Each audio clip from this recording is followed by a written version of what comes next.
Salam kerahiman. Hari ini 4 Maret, kita akan baca dari dua nomor 8:11 dan 8:25. Kita mulai ya. Dalam nama Bapa dan Putra dan Roh Kudus, amin. 8:11.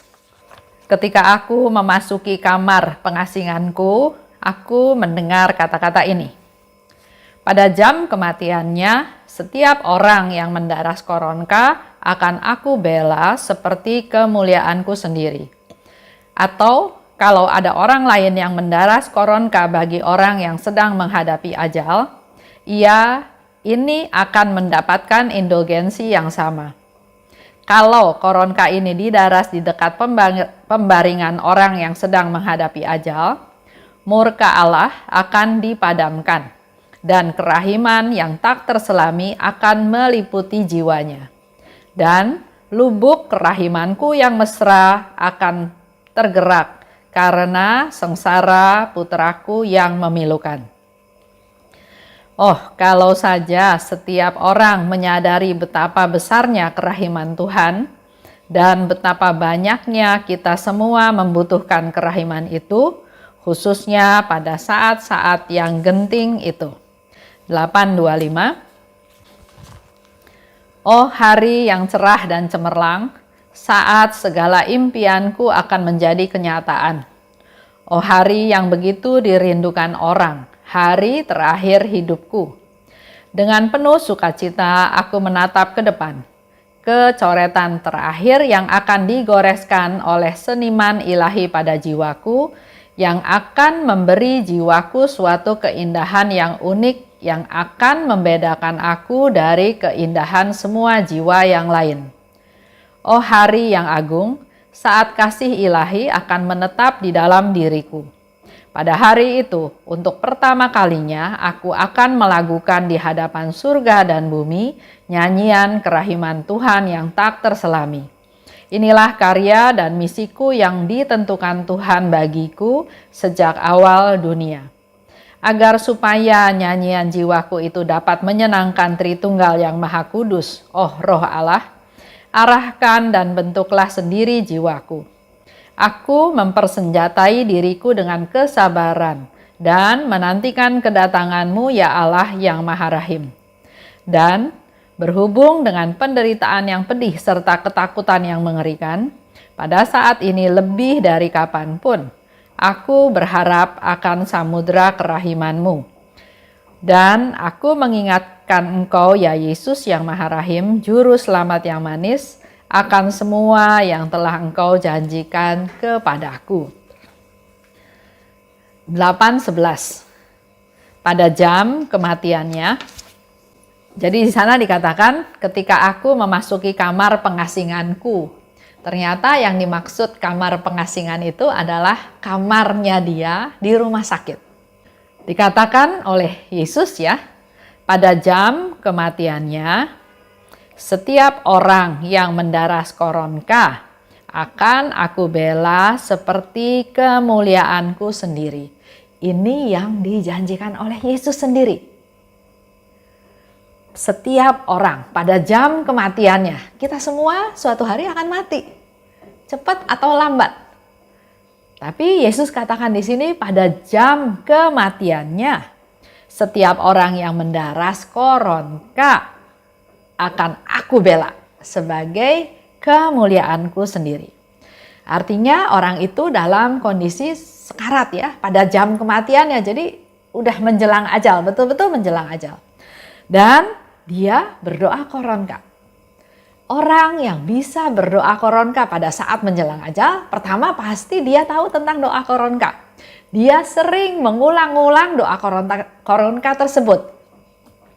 Ada seorang ibu yang pernah sharing sama saya, dia bilang, saya nggak hafal doa koronka, boleh nggak pakai teks? Oh ya boleh saja. Tapi kalau itu diulang-ulang terus setiap hari, pasti suatu hari akan ingat, akan hafal. Nah, pada saat menjelang ajal, pada jam kematiannya, Yesus bilang kalau berdoa koronka, maka Yesus akan membela orang itu, jiwa itu sebagai kemuliaanku sendiri. orang ini sudah terbiasa berdoa koronka, sudah fokusnya kepada Tuhan, maka pada jam kematiannya yang dia lakukan adalah dengan doa koronka. Ada seorang ibu ya dalam satu komunitas waktu itu, saya tahu dia dari sejak dia sehat sampai dia meninggal. Dia sehat, ikut aktivitas seperti biasa, mengikuti pertemuan-pertemuan, mulai sakit terus ya, makin lama makin parah sakitnya ya. Waktu dia sakit awalnya dia masih bisa berdoa koronka, masih bisa ikut dalam doa koronka demi sengsara Yesus yang pedih ya. Nah, beberapa bulan kemudian waktu datang lagi ke rumahnya, dia udah nggak bisa berdoa koronka, sudah nggak keluar suaranya. Dia menderita kanker, dia nggak bisa keluar, tapi dia masih bisa mendengar. Sehingga pada waktu kita berdoa koronka, dia tetap dengan butir-butir rosario, dia tetap menghitung butir demi butir sampai doa koronka selesai. Beberapa lama kemudian waktu datang dia udah nggak bisa. Dia cuma bisa pegang, tapi dia udah nggak bisa ikut berdoa koronka. Dia matanya juga sudah mendelik ya, dia udah nggak bisa, tapi dia tetap mendengarkan, Beberapa bulan kemudian kondisinya makin parah lagi sampai udah nggak bisa ada interaksi lagi. Itu berlangsung selama kurang lebih 1 tahun ya. Sampai hari terakhir, saat-saat dia terakhir dia pergi ke rumah sakit, dia tetap masih genggam koronka tersebut. Tapi saya yakin 100% karena selama 1 tahun dia terus setiap hari berdoa koronka. Walaupun dia sudah tidak bisa berkata-kata melalui mulutnya, tapi saya yakin 100% dalam hatinya dia terus berdoa koronka. Nah, ini yang dikehendaki oleh Tuhan. Pada jam kematiannya kalau dia berdoa koronka, maka aku akan bela dia sebagai kemuliaanku sendiri. Doa koronka itu sangat penting pada jam kematiannya, pada sakratul mautnya. Seperti yang kemarin saya cerita ya, orang kalau sudah mau menjelang ajal, apa sih yang dipikirkan, yang dilihat?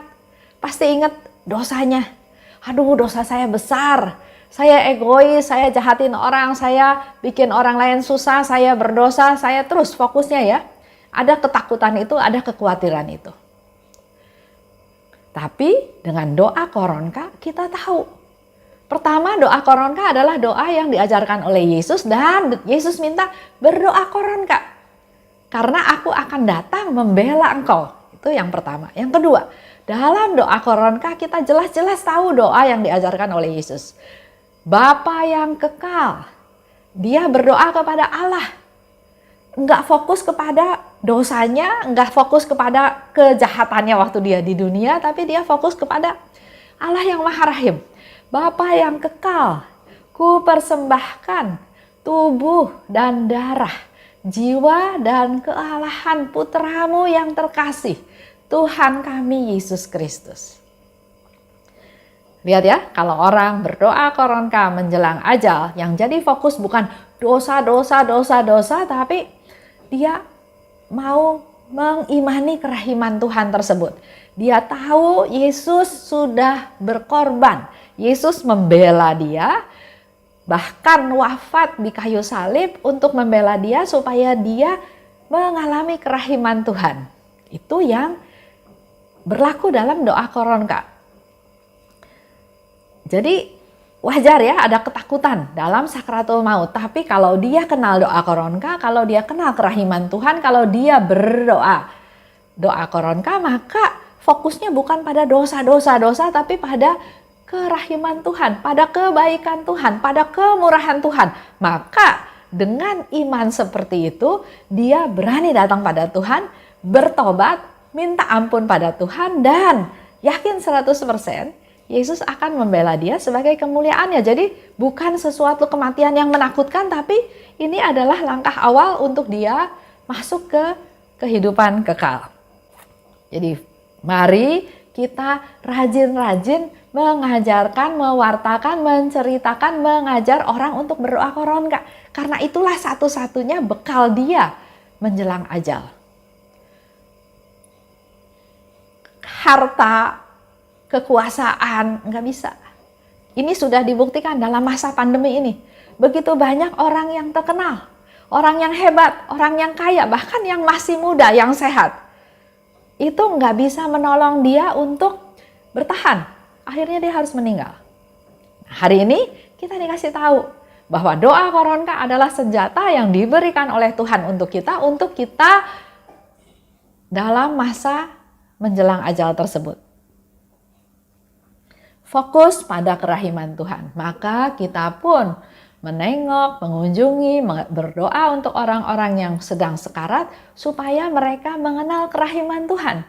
Jangan putus asa seperti seorang pendosa yang Bapak Ibu pernah dengar juga ceritanya kan ya? Dia sudah menjelang ajal tapi dia yakin Tuhan gak akan ampuni dia, jadi dia juga gak mau minta ampun. Ceritanya seperti itu ya.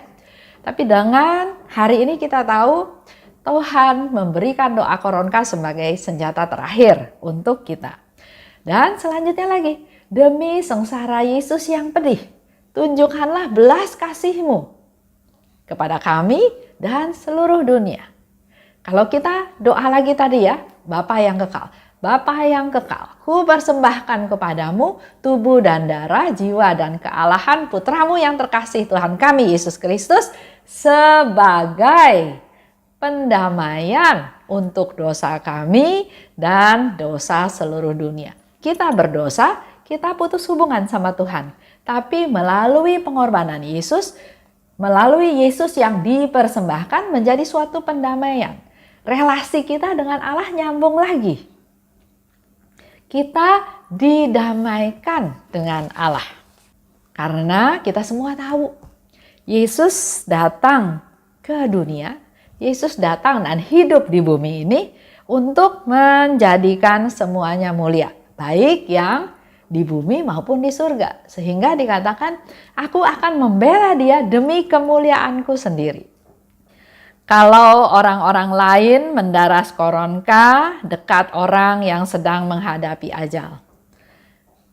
Mungkin dia bisa berdoa koronka, tapi pada saat dia menghadapi ajal, dia sudah nggak mampu lagi berdoa koronka. Seperti yang saya ceritakan teman saya tadi ya, dari mulai bisa berdoa, bisa mengikuti, bahkan akhirnya dia udah nggak bisa berdoa. Nah, pada saat itu, walaupun kita tahu dia bisa berdoa dalam batin, tapi alangkah baiknya kalau kita juga berdoa koronka di samping pembaringan orang yang sedang sekarat tersebut. Dan kita berdoa pada Tuhan supaya Tuhan memberi indulgensi pada si sakit tersebut. Di sini Tuhan janji dia akan memberikan indulgensi yang sama seperti yang kita minta untuk si sakit. Sebagai doa kita itu adalah sebagai hadiah untuk si sakit sebelum dia meninggal dan masuk surga. Itu yang paling diperlukan, yang paling dipentingkan oleh si sakit yang sedang sekarat. Doa supaya dia bisa segera masuk ke surga. Ini yang paling diharapkan oleh si sakit. Tapi pada saat yang sama kita harus tahu ini yang paling ditakuti oleh si setan. Oleh sebab itu, kita memang harus terus berjaga-jaga, harus hidup dalam doa supaya kita kuat, supaya kita menang. Dikatakan lebih lanjut oleh Tuhan ya, kalau koronka ini didaras di dekat pembaringan orang yang sedang menghadapi ajal, murka Allah diredakan dan kerahiman yang tidak terselami meliputi jiwanya. Bapak Ibu kalau baca diary Faustina juga tahu, Yesus pernah minta pada Suster Faustina untuk berdoa koronka untuk orang yang sedang sekarat. Waktu Suster Faustina datang, dia melihat memang ada banyak bayangan hitam sedang menunggu jiwa dari si sakit ini. Begitu dia meninggal, jiwa itu dia mau tangkap. Tapi dengan berdoa koronka, si bayangan hitam, si kuasa jahat itu gerah, nggak happy, marah, teriak-teriak, tapi tetap dia kalah oleh kuasa Tuhan, oleh doa koronka tersebut. Sehingga akhirnya dia lari dengan menjerit ketakutan. Dan orang yang sedang sekarat tersebut akhirnya meninggal dalam damai, karena dia sudah didamaikan dengan Allah. karena murka Allah sudah reda. Dan lubuk kerahimanku yang mesra akan tergerak karena sengsara putraku yang memilukan. Itu yang disebutkan ya dalam doa Koronka, demi sengsara Yesus yang pedih. Bapa yang kekal, ku persembahkan kepadamu tubuh dan darah, jiwa dan kealahan putramu yang terkasih, Tuhan kami Yesus Kristus. Di sini dikatakan, kerahimanku yang mesra akan tergerak karena sengsaraku yang memilukan. Itulah ungkapan dari misteri kerahiman Tuhan. Kenapa Allah baik kepada manusia yang berdosa? Karena Allah melihat putranya yang dikasihinya mau rela berkorban mati untuk membela manusia yang berdosa. Kita lihat posisi orang yang sedang sakit. Orang yang sedang sakit selalu kita berdoa supaya dia disembuhkan, supaya dia diberi umur panjang, supaya dia sehat lagi.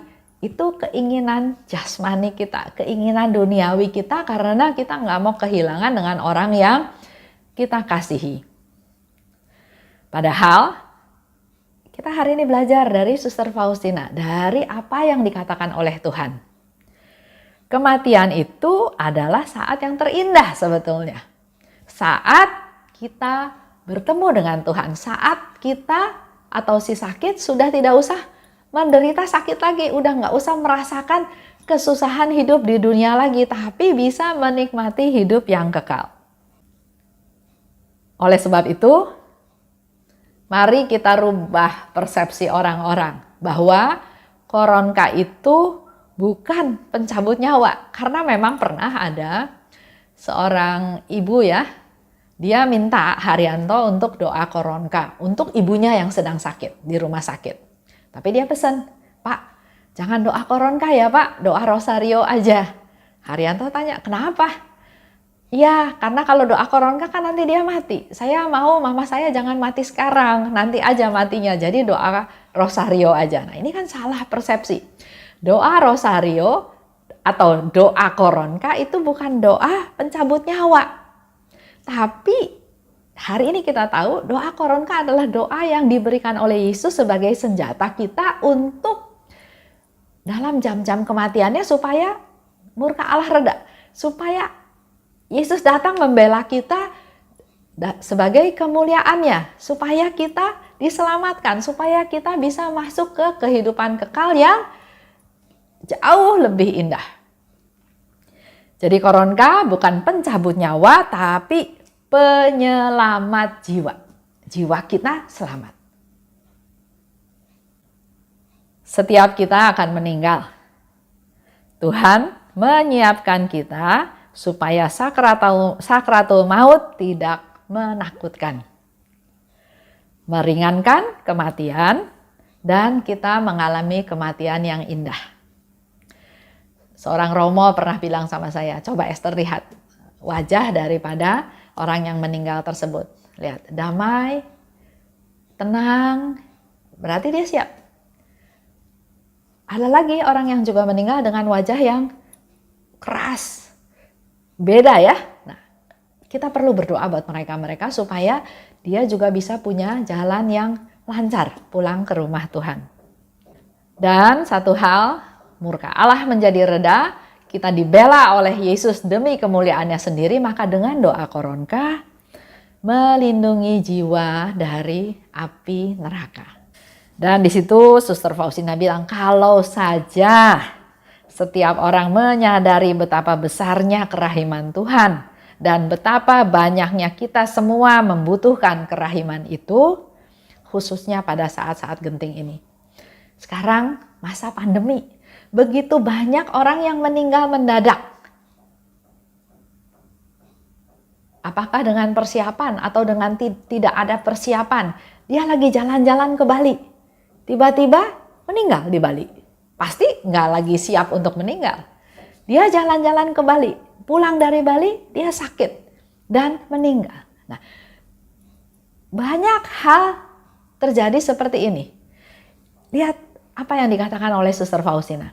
Kalau saja setiap manusia menyadari betapa besar kerahiman Tuhan dan betapa banyaknya kita semua membutuhkan kerahiman itu, maka mari kita yang masih sehat perbanyak berdoa koronka untuk mereka yang membutuhkan. Berdoa untuk diri sendiri, berdoa untuk banyak orang, terutama orang-orang yang sakit atau meninggal karena pandemi corona yang mungkin mereka tidak siap. Beda dengan orang yang sakit ya. Dia sakit, masuk rumah sakit, misalnya harus cuci darah. Proses dia pelan-pelan bisa menerima keadaannya dan kalau suatu hari meninggal dia udah siap. Tapi beda dengan yang kena corona, yang kena COVID-19. Satu hari sebelum meninggal dia bilang, saya masih mau hidup, saya akan berjuang, saya mau hidup, tapi besoknya meninggal. Nah, pertanyaannya adalah mereka siap atau enggak? Mari kita perbanyak doa koronka untuk mereka. Lanjut ya. Hari yang begitu dirindukan orang. Hari terakhir hidupku. Buat Suster Faustina, hari terakhir hidupnya adalah hari yang sangat dirindukan. Karena bukan meninggal selesai, tapi dia tahu melalui proses meninggal dia akan bersatu dengan Tuhan. Dengan penuh sukacita aku menatap ke depan. Pada hari itu untuk pertama kalinya aku akan melakukan di hadapan surga dan bumi nyanyian kerahiman Tuhan yang tidak terselami. Aku mempersenjatai diriku dengan kesabaran dan menantikan kedatangan-Mu ya Allah. Dan berhubungan dengan penderitaan yang pedih serta ketakutan yang mengerikan, pada saat ini lebih dari kapanpun aku berharap akan samudra kerahiman-Mu. Ini suatu sharing, suatu contoh, suatu hal yang diberikan oleh Santa Faustina kepada kita semua para devosan kerahiman. Pada saat kita menghadapi hal-hal seperti itu, maka yang dimohon pada Tuhan adalah kesabaran. Minta kesabaran dari Tuhan dan juga untuk menantikan kedatangan Tuhan. Dari apapun yang mengerikan, yang mengkhawatirkan, minta kerahiman Tuhan. Berharap akan samudra kerahimannya. Minta pada Tuhan. Kita refleksi dalam hidup kita masing-masing. Setiap keluarga pasti punya permasalahan. Setiap pribadi juga pasti punya sesuatu. Mari hari ini kita bersama-sama belajar dari Suster Faustina untuk melihat ke depan dengan sudut pandang lain, bukan suatu ketakutan, tapi sesuatu yang dipersiapkan. Mungkin meninggal masih 10 tahun lagi, masih 20 tahun lagi, tapi mari kita persiapkan hari-hari kita untuk sesuatu hal yang baik yang memang Tuhan kehendaki. Melaksanakan perintah Tuhan. Bersandar pada Tuhan, mengandalkan Tuhan, mempersembahkan segala hal pada Tuhan. Dan terus-menerus berharap akan kerahiman Tuhan. Itu aja untuk hari ini. Saya ingatkan lagi, jangan lupa banyak berdoa koronka buat mereka yang membutuhkan doa-doa tersebut pada masa seperti sekarang ini. Nggak ada yang sia-sia. Dan Tuhan pasti akan senang apa yang kita lakukan untuk keselamatan jiwa-jiwa. Amin. Dalam nama Bapa dan Putra dan Roh Kudus. Amin. Salam kerahiman.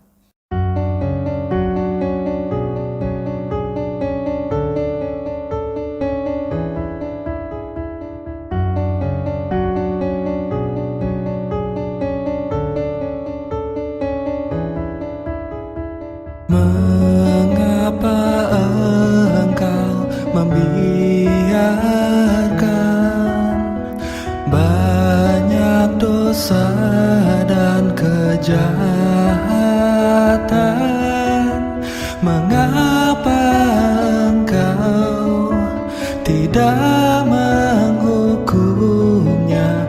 Ternyata engkau masih memberi kesempatan.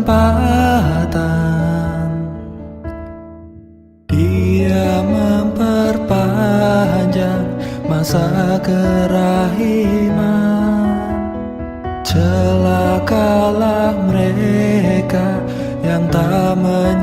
menyadari, tulis dan wartakan kerahimannya. Mohon rahmat bagi mereka yang berdosa. Ya Yesus, terima kasih atas semua kesempatan yang Engkau beri. Ya Yesus, ampunilah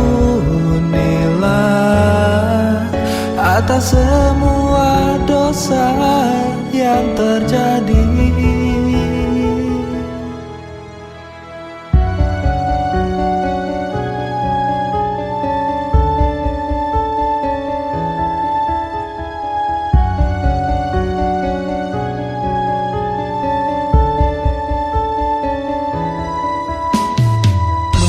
Mengapa Engkau membiarkan banyak dosa dan kejahatan? Mengapa Engkau tidak menghukumnya? Ternyata Engkau masih memberi kesempatan. Dia memperpanjang masa kerahiman. Celakalah mereka yang tak menyadari, tulis dan wartakan kerahimannya. Mohon rahmat bagi mereka yang berdosa. Ya Yesus, terima kasih atas semua kesempatan yang Engkau beri. Ya Yesus, ampunilah atas semua dosa yang terjadi. Ya Yesus, terima kasih atas semua kesempatan yang Engkau beri. Ya Yesus, ampunilah atas semua dosa yang terjadi.